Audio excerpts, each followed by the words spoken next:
De Don Colomba Marion, le Christ vit de l'âme, suite, chapitre 4, deuxième entretien. Mais, me demanderez-vous, comment, maintenant que le Christ est remonté aux cieux, que les hommes ne le voient plus ici-bas, ne l'entendent plus, ne le touchent plus, comment se produit cette puissance de grâce et de vie? Comment l'action de notre Seigneur s'exerce-t-elle sur nous, en nous? Comment est-il maintenant cause efficiente de notre sainteté et produit-il en nous la grâce source de vie? Le Christ étant Dieu est maître absolu de ses dons et de la manière dont il les distribue. Pas plus que nous ne pouvons limiter sa puissance, nous ne pouvons déterminer tous ses modes d'action. Le Christ Jésus peut, quand bon lui semble, faire affluer la grâce dans l'âme directement sans intermédiaire. La vie des saints est pleine de ces exemples de la liberté et de la libéralité divine. Cependant, dans l'économie actuelle, la voie normale et officielle par laquelle la grâce du Christ nous parvient, ce sont avant tout les sacrements qu'il a institués. Il pourrait nous sanctifier autrement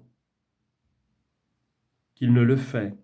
Mais du moment que, étant Dieu, il a établi lui-même ses moyens de salut, que lui seul était en droit de déterminer, puisqu'il en est seul l'auteur de l'ordre surnaturel, c'est à ces moyens authentiques que nous devons d'abord recourir. Toutes les pratiques d'ascèse que nous pouvons inventer pour entretenir et augmenter en nous la vie divine n'ont de valeur que dans la mesure où elles nous aident à profiter plus abondamment de ces sources de vie. Ce sont là en effet les sources vraies et pures, en même temps qu'inépuisables, où nous trouverons infailliblement la vie divine dont le Christ Jésus est rempli et dont il veut nous faire part. Veni ut vitam habeant. Je suis venu pour qu'ils aient la vie. Voyons donc quels sont ces moyens. Je ne vous donnerai pas ici toute la théologie des sacrements, mais j'espère vous en dire assez pour vous montrer comment la bonté et la sagesse de notre divin Sauveur éclatent dans ses inventions. Qu'est-ce qu'un sacrement? Le Concile de Trente, auquel nous devons toujours recourir en cette matière parce qu'il a fixé la doctrine avec une admirable précision, nous dit que le sacrement est un signe sensible qui signifie et produit une grâce invisible. C'est un symbole qui contient et confère la grâce divine. C'est un signe sensible, extérieur, tangible. Nous sommes à la fois matière et esprit, et le Christ a voulu utiliser la matière, eau, huile, froment, vin, parole, imposition des mains, pour marquer la grâce qu'il veut produire en nos âmes. Sagesse éternelle, le Christ a adapté à notre nature matérielle et spirituelle les moyens sensibles de nous communiquer sa grâce.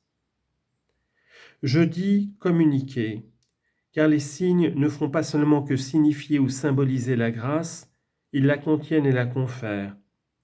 Par la volonté et l'institution du Christ Jésus, à qui le Père a donné tout pouvoir et qui, avec le Père et l'Esprit Saint, est Dieu, ces signes et ces rites sont efficaces, produisent réellement la grâce. L'effet des sacrements, c'est la grâce opérée dans l'intime de l'âme. Écoutons notre divin Sauveur.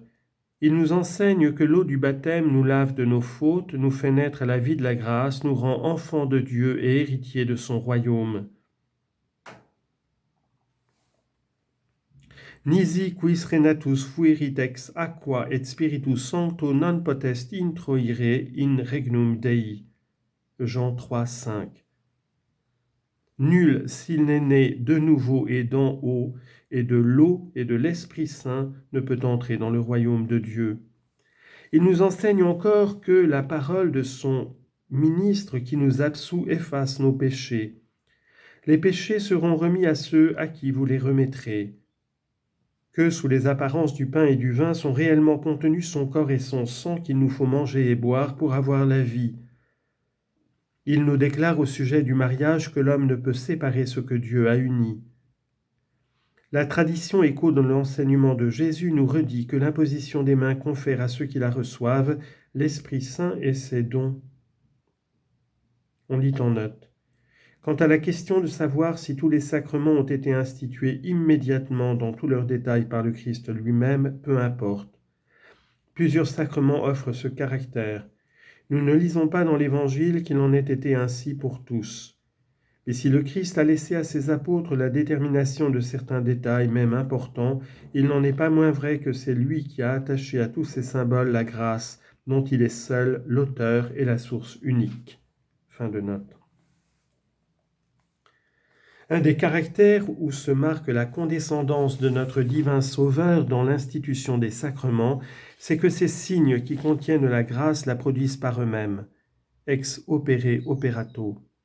C'est l'acte sacramentel lui-même, l'œuvre accomplie, la seule application régulière à l'âme des symboles et des rites qui donne la grâce, et cela indépendamment non de l'intention mais de la valeur personnelle de celui qui l'administre. L'indignité d'un ministre hérétique ou sacrilège ne peut empêcher l'effet du sacrement dès que ce ministre se conforme à l'intention de l'Église et entend exécuter ce que fait l'Église en pareil cas. Le baptême donné par un ministre hérétique est valide. Pourquoi cela ? Parce que le Christ, homme-Dieu, a voulu placer la communication des grâces au-dessus de toute considération du mérite ou de la vertu de ceux qui lui servent d'instrument. La valeur du sacrement ne dépend pas de la dignité ou de la sainteté humaine, elle dérive de l'institution du Christ et cela fait naître dans l'âme fidèle une assurance infinie en ses secours divins.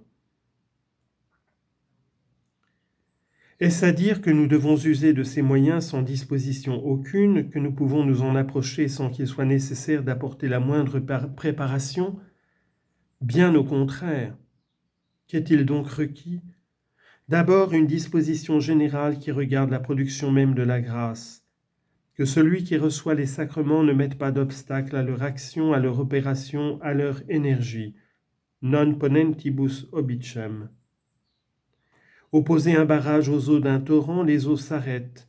Détruisez le barrage, enlevez l'obstacle, aussitôt les eaux désormais libres se précipiteront et envahiront la plaine. Ainsi en est-il de la grâce des sacrements. Il y a dans le sacrement tout ce qu'il faut pour agir. Encore est-il nécessaire que la grâce ne rencontre pas d'obstacle en nous.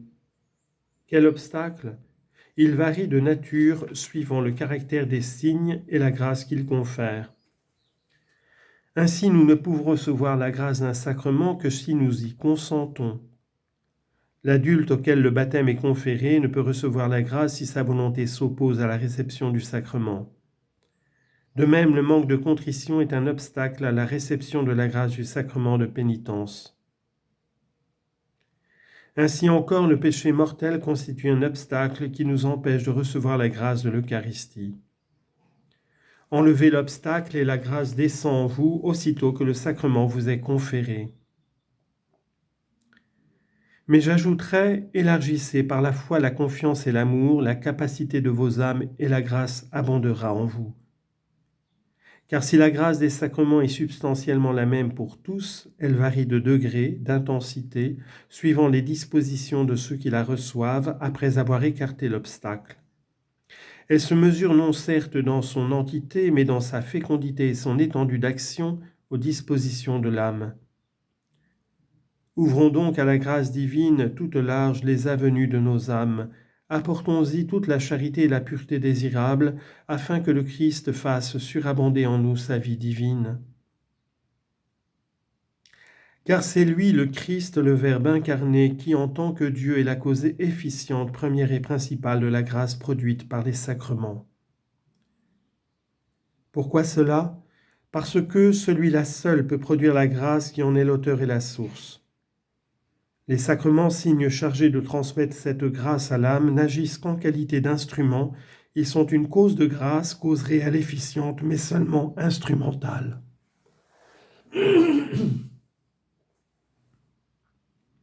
Observez un artiste dans son atelier. De son ciseau, il travaille et fouille le marbre pour réaliser l'idéal qui hante son génie.